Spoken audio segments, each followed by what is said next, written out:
जिसका सिर्फ trailer release हुआ है तो लिब्रांडो के पिछवाड़े जलने लगे। आप सोचिए 11 मार्च को जब ये फिल्म रिलीज होगी तो क्या होगा। एक क्रीम आता है ऑइंटमेंट, मार्केट में आसानी से मिलता भी है और उसे केमिस्ट से मांगते हुए शर्म भी नहीं आती है। बर्नॉल, आपको पता होना चाहिए बर्नॉल। मुझे लगता है 11 मार्च के बाद ये बर्नॉल की खपत दिन दुगनी और रात चौगुनी हो जाएगी। इतनी आग ये फिल्म इन सेक्युलरों के भीतर लगा जाएगी। लाजमी है, बर्नॉल का सेल तो बढ़ना ही है।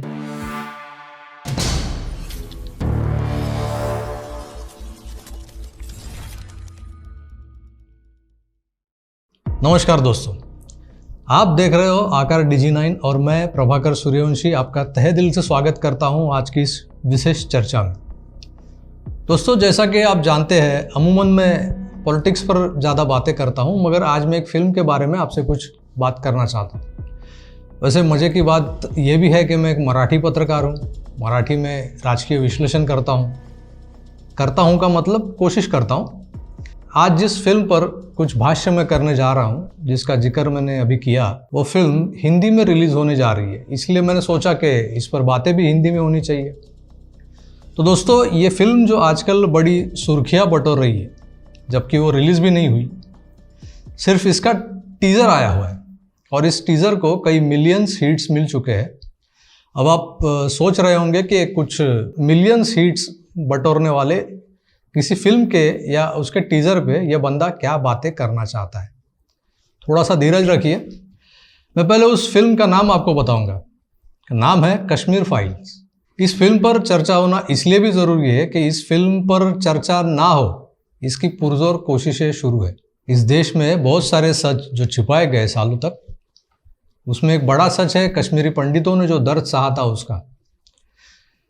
इस देश में गंगा जमुनी तहजीब के नाम पर जो सेकुलरिज्म की परिभाषा गढ़ी गई है, उसे तोड़ने के लिए, उसके सच को सामने लाने के लिए उसे समझना बड़ा ज़रूरी है कि कश्मीर में उस दौर में क्या हुआ है।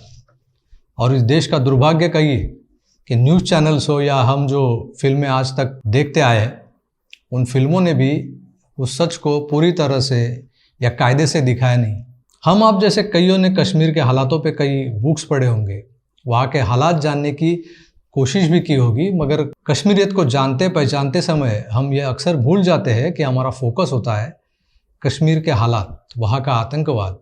उन आतंकवादियों के पीछे एक कहानी है, उनका अपना दर्द है, और ये नज़रिया कैसे डेवलप हुआ है तो फिल्मों की वजह से। वैसे कश्मीर के असली हालात सही मायनों में बयां करे ऐसी फिल्में आज तक बड़ी मुश्किल से बनी है। आपने शायद देखी होगी ऐसी फिल्में जो कश्मीरियत का चोला पहनकर पूरी तरह से एक मसाला बॉलीवुड फिल्म की तरह सिर्फ धंधा करने के लिए बनाई गई थी। माफ़ कीजिए, धंधा शब्द आपको खल भी सकता है, मगर ये सच्चाई है। यही सच्चाई है दोस्तों, यही सच्चाई है। इस चर्चा की भूमिका शायद थोड़ी लंबी हो सकती है, मगर उसे विस्तार से प्रस्तुत करना बेहद ज़रूरी है। दोस्तों, हमारे देश में ऐसे कई सारे राज हैं जो आज तक दफनाए हुए हैं। कुछ ऐसे भी लोग हैं जो नहीं चाहते कि ये राज खुल जाए। आम आदमी भी इन दफनाए हुए गड़े मुर्दों को पहचाने कि क्या है इस देश के नकली सेकुलरिज्म का असली चेहरा, जो हर बार सिर्फ हिंदुओं की ही बलि चढ़ाते आया हुआ है। फिल्मों का जिक्र हो रहा था तो उस तरफ रुख करते हैं। आज तक जितनी भी फिल्में कश्मीर के मसले को लेकर बनाई गई, इंक्लूडिंग शिकारा, जो मोस्ट हाइप मूवी थी, जिसे बॉलीवुड के एक नामी गिरामी क्रिएटर ने, विधु विनोद चोपड़ा जी ने बनाया था। मज़े की बात यह भी है कि खुद विधु भी एक कश्मीरी पंडित है। उस फिल्म के रिलीज़ के वक्त ऐसा लगा था कि शायद एक ऐसा मंझा हुआ फिल्मकार कश्मीर के असली हालातों को हिंदुस्तान की 135 करोड़ आबादी से रूबरू करा पाएगा, मगर ऐसा कुछ भी नहीं हो पाया। चोपड़ा साहब ने कश्मीरी पंडितों पे 1990 के दशक में मुसलमानों ने, दहशतगर्दों ने किए हुए अत्याचारों की सिर्फ एक झलक दिखाकर उसे अनदेखा कर दिया। उसकी आड़ में एक मनगढ़ंत लव स्टोरी दर्शकों के सामने लाके खड़ी कर दी, दर्शकों के माथे गड़ दी। हालांकि शिकारा के कुछ दृश्यों ने देखने वालों के आंखों में आंसू भी खड़े किए थे। एक मेलोड्रामा था, इससे आगे कुछ नहीं। ऐसा ही कुछ शिकारा के बारे में कहा गया था। दोस्तों, मैंने कहीं पढ़ा था, कश्मीर में सरस्वती नदी बहती थी और इस नदी के किनारे बसे हुए कश्मीरी पंडितों को सारस्वत कहा जाता है। माफ़ कीजिएगा, कहा जाता था, क्योंकि आज वहाँ ना तो कश्मीरी पंडित है, ना ही उन्हें कोई सारस्वत कहता है। आज वही सारस्वत हिंदुस्तान के कोने कोने में विस्थापितों की ज़िंदगी जी रहे। एक दौर ऐसा भी था, उनमें से कईयों ने अपनी कश्मीरियत को मिटा दिया था। आज जम्मू में एक बड़ा तबका है जो कश्मीरी पंडित कहलाता है, मगर क्या उन्हें कश्मीरी पंडित कहा जा सकता है? कश्मीर घाटी से जुड़े हुए, वहाँ की धरती पे उपजे हुए पंडितों को, सारस्वतों को किन कारणवश कश्मीर से खदेड़ा गया? क्यों कट्टरपंथियों ने, दहशतगर्दों ने, अलगाववादियों ने इन पंडितों की माँ बहनों का बलात्कार किया? क्यों जवान बच्चों के सिर कलम किए गए? क्यों बूढ़ों को बेरहमी से कुचला गया?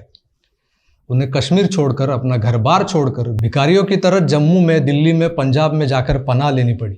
एक किताब आई थी, NH-44 टेक मी होम। एक 16 साल की लड़की, कश्मीरी लड़की, नाम है अनुष्का धर। उसने इस किताब में plight and exodus of Kashmiri pandits in early 90s के बारे में लिखा है। अगर हो सके तो ज़रूर पढ़ लीजिएगा इस किताब को। हिंदुस्तान के लिबरल सेकुलरिज्म का घिनौना चेहरा आपके सामने आ जाएगा। विवेक रंजन अग्निहोत्री, जिन्होंने लाल बहादुर शास्त्री जी की रहस्यमयी मौत पर एक फिल्म बनाई थी, ताशकंद फाइल्स, उसी विवेक रंजन अग्निहोत्री ने इस बार कश्मीरी पंडितों की दबी वेदनाओं को मुखर करने के लिए कश्मीर फाइल्स का निर्माण किया है, जिसका सिर्फ ट्रेलर रिलीज हुआ है तो लिब्रांडुओं के पिछवाड़े जलने लगे। आप सोचिए 11 मार्च को जब ये फिल्म रिलीज होगी तो क्या होगा। एक क्रीम आता है, ऑइंटमेंट, मार्केट में आसानी से मिलता भी है और उसे केमिस्ट से मांगते हुए शर्म भी नहीं आती है। बर्नॉल, आपको पता होना चाहिए बर्नॉल। मुझे लगता है 11 मार्च के बाद ये बर्नॉल की खपत दिन दुगनी और रात चौगुनी हो जाएगी। इतनी आग ये फिल्म इन सेक्युलरों के भीतर लगा जाएगी। लाजमी है, बर्नॉल का सेल तो बढ़ना ही है। दोस्तों, कश्मीरी पंडितों ने जो झेला है उसे आज तक आम हिंदुस्तानियों से हो सके उतना छिपाया गया। किसी ने कुछ लिखना चाहा तो उसे रोका गया, किसी ने डॉक्यूमेंट्री बनाई तो उसे डराया धमकाया गया। हिंदी फिल्में जो हमारी रोज़मर्रा की ज़िंदगी को एक साँचे में ढालती आई है, जिन्हें देखकर हम हिंदुस्तानी प्रभावित हो उठते हैं, फिर वो चाहे हमारे जैसे मराठी भाषी हो, गुजराती हो, किसी भी प्रांत से ताल्लुक़ रखते हो, उन हिंदी फिल्मों ने भी कश्मीर के इन असली हालातों से हमें अनछुआ रखा। हमारे फिल्म इंडस्ट्री में अनुपम खेर, अशोक पंडित, विधु विनोद चोपड़ा जैसे कई नामी गिरामी लोग हैं जो कश्मीरी पंडित है। उन्होंने भी अपने घरों से निकाले जाने का, सब कुछ छीने जाने का दर्द सहा है। कईयों की माँ बहनों के चीरहरण उनके आंखों के सामने हुए। बापजादाओं की पुरखों की ज़मीन जायदाद लूटी गई, मगर उन्होंने भी जब इस इशू को राष्ट्रीय मुद्दा बनाना चाहा तो उन्हें रोका गया था। और इन कारनामों के पीछे सिर्फ और सिर्फ चाचा नेहरू की लिबरल सोच वाली कांग्रेसी सरकारें थी। दोस्तों, कश्मीर फाइल्स ये एक ऐसी फिल्म है जो कश्मीरियत की असली हालात को दुनिया के सामने रखने जा रही, तो उसे भी रोकने की कोशिशें शुरू हो गई। कई वामपंथी फिल्म क्रिटिक्स ऐसे हैं जिन्होंने इस फिल्म को प्रोपोगंडा बताकर खिंचाई भी कर दी। ताशकंद फाइल्स अगर आपने देखी होगी तो आप विवेक अग्निहोत्री के निर्माण का नज़रिया समझ ही चुके होंगे। मेरे ख्याल से वो एक राष्ट्रवादी विचारों वाले फिल्मकार है जो इन लिबरल गांडुओं की पोल खोलना चाहते हैं। कश्मीर फाइल्स भी इसी मिशन का अगला चरण हो सकता है। मैं इससे आगे कुछ और कहूँ इससे पहले एक बार कश्मीर फाइल्स का वो टीज़र देख लेते हैं, आपको अंदाज़ा आ जाएगा। 18, 19, 20, 21, 22, 23। आप पर एक इल्ज़ाम है कि आपने ढेर सारे कश्मीरी पंडितों की जान ली है। जी। कितने लोगों को मारा होगा आपने? 20, 25। अगर वो आपसे कहते कि अपने सगे भाई को मार दो तो मार देते। और आपसे आपकी माँ को मारने के लिए कहते तो मार देते? मार देते। उसके सामने हम अपनी माजी की कोई बात नहीं करेंगे। मतलब no mention of exodus? No exodus नहीं, जेनोसाइड। देखो कौन है, कृष्णा। रात तक कश्मीर छोड़कर जाने को कहा है। हमारे लोग मर रहे हैं सर। कश्मीर चल रहा है, खुलेआम कश्मीरी हिंदुओं का कत्ले आम हो रहा है। पंडितों को किसी ने नहीं भगाया, वो खुद भागे, गवर्नर से मिल गए। जहाँ शिव सरस्वती ऋषि कश्यप हुए वो कश्मीर हमारा था, जहाँ पंचतंत्र लिखा गया वो कश्मीर हमारा था। तू जानता ही क्या है कश्मीर के बारे में? Kashmir has never been an integral part of India and this is a historical fact.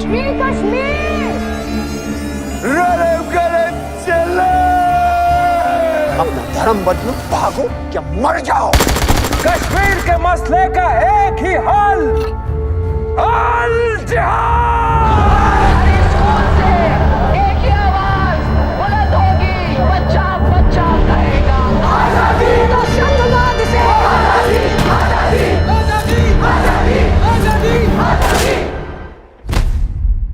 देश की तकदीर वही बदल सकता है जिसके पास ये पावर है, पॉलिटिकल पावर।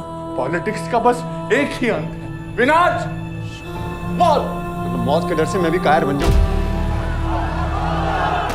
और मुझ पर फटा था, तुम पर नहीं। पद्मश्री मुझे ऐसे ही नहीं मिला ना। पद्मश्री आपको सरकार ने खामोश रहने के लिए दिया।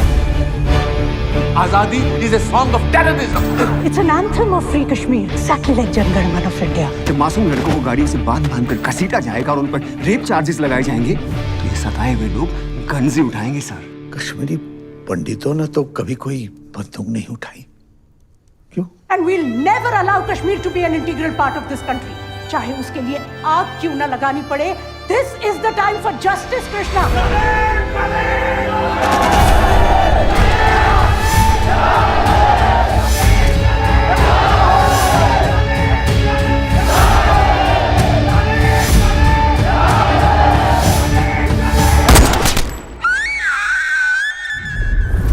लेकिन क्या कश्मीरी पंडितों को वापस अपने घर कश्मीर जाने का मौका मिलेगा? Is this justice?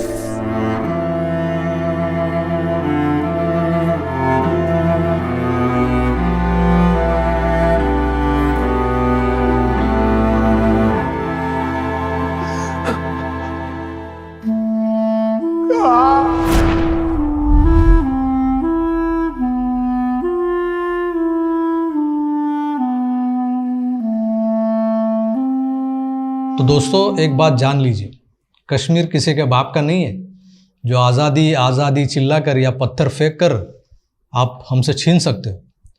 दुनिया भर में जिस तरह से पाकिस्तानी टट्टुओं ने कश्मीर मसले का प्रोपोगंडा क्रिएट किया है, वहीं पे हमारी सरकारों को कश्मीरी हिंदुओं का जेनोसाइड, कत्लेआम, नरसंहार नज़र नहीं आया। आज जिस तरह दुनिया के सभी बड़े प्लेटफॉर्म्स पर आज़ाद कश्मीर को एक मूवमेंट की तरह पेश किया गया है, उसी तरह कश्मीरी पंडितों पे हुए अत्याचारों को स्थान क्यों नहीं मिल पाया, क्यों नहीं दे पाई हमारी सरकारें? इस सवाल का जवाब आज भी कोई कांग्रेसी नहीं दे पाएगा। शायद विवेक अग्निहोत्री की ये फिल्म हमारे कश्मीरी हिंदू भाइयों की दबी हुई आवाज़ बनकर दुनिया के सामने आए और कश्मीरियत का असली चेहरा जमाने को दिखा पाए।